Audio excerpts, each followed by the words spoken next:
সমস্যার সমাধান করার জন্য সরকার স্বল্পমেয়াদী, মধ্যমেয়াদী, দীর্ঘমেয়াদী পরিকল্পনা করছে। আপনারা জানেন যে এই সমস্যাটা আসলে বর্তমান সরকারের সৃষ্ট না। এই সমস্যা বাংলাদেশে অতীতে যে ফ্যাসিবাদী সরকারের ভুল নীতি, দুর্নীতি এবং আমদানি নির্ভর বিদ্যুৎ এবং জ্বালানি নীতি, তার ফলশ্রুতিতে তৈরি হয়েছে।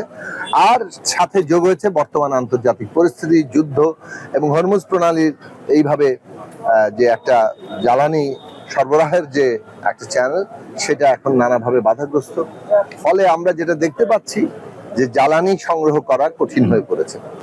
এর মধ্যেও সরকার সর্বাত্মক উপায়ে একেবারে স্বল্প মেয়াদী, মানে যত দ্রুত সম্ভব এই গ্যাসের সমস্যা এবং বিদ্যুতের সমস্যার সমাধান করার জন্য চেষ্টা করছে।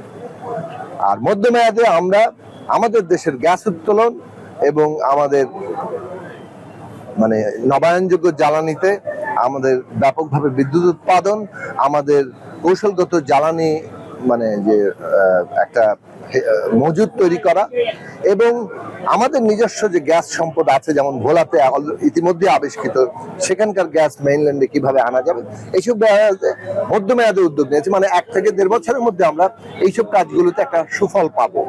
স্বল্প মেয়াদিটা হচ্ছে আগামীকালই আমরা কি করতে পারছি, এবং মাননীয় প্রধানমন্ত্রী সহ পুরো বিদ্যুৎ বিভাগ, আমাদের মন্ত্রণালয় এবং অন্যান্য সংশ্লিষ্ট মন্ত্রণালয় কাজ করছেন। আপনারা জানেন যে অতিরিক্ত কেবলমাত্র এই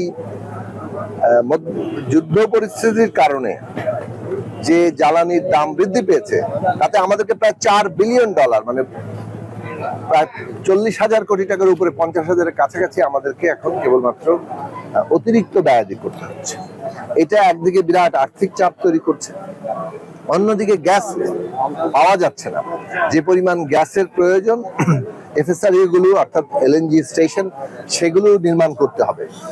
এই পুরো জিনিসটা একটা কত দ্রুত পরিস্থিতি যাতে কোনো খারাপ দিকে না যায়, অর্থাৎ আমাদের শিল্প কলকারখানা কিংবা আমাদের অন্যান্য উৎপাদনশীল খাত যাতে কোনোভাবে ক্ষতিগ্রস্ত না হয়, সেই জন্য সরকার সর্বোচ্চ মনোযোগী আছে এবং সরকার সর্বাত্মক উপায়ে চেষ্টা করছে এই ব্যবস্থা, এই সমস্যার সমাধান করে দ্রুত আমাদের এগিয়ে যাওয়ার যে পথ রচনা সরকার করেছে, যে পরিকল্পনা করেছে, সেগুলো বাস্তবায়ন করা।